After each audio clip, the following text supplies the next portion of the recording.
محتاجينها. هاي من بصرة طبيعي عندنا.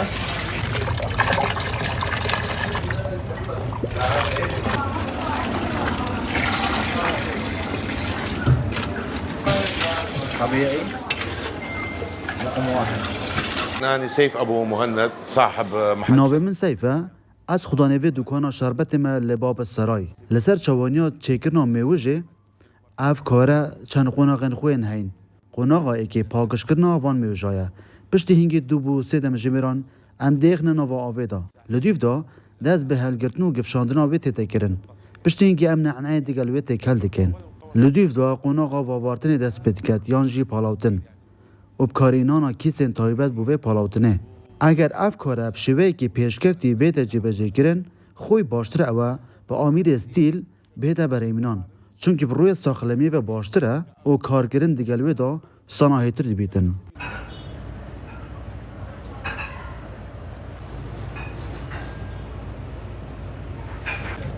هذا بطل تجهيزات مطاعم عندنا.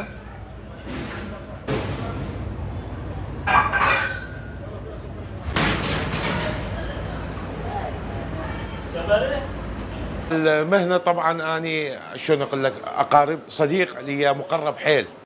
اوه پیشه چروکی که تایبت من و هی سالا 48 حواله که من لیجاده یا نجف اف کاره دکر پشتی هنگی وی از فیر اف کاره کرم چه نهینیه کن گریدای بوی کاری و دانه من و سپاس بخود تانو کزی بردوامم شربت هم میوش الموصل گلک اب نوبانگه بشکل میرات خوارنو و خوارن وی باجری و که کوچه و کوبا عراقی یا نوبانگه شربت موصل جی ایکل شانازین وی باجری زور جارا دما میوان و گشتیار لدر وی موصل دهنه بیره دمی کو شربت دبینن من دهوش دبن چونکه ایک کاس و ایک کوبه به 1000 دینار نیه بلکه 500 دیناره او دبجنه ماشاءالله گلک ارزانه يقبل غلط.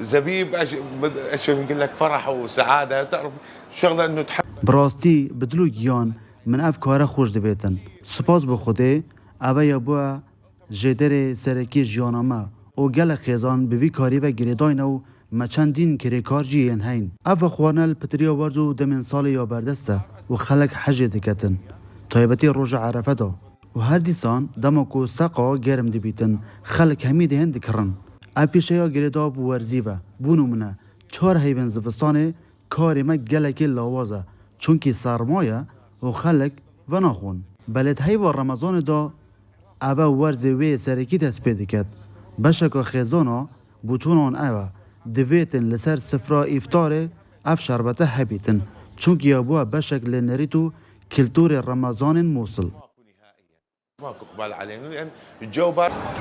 حبيبي هلا بيك.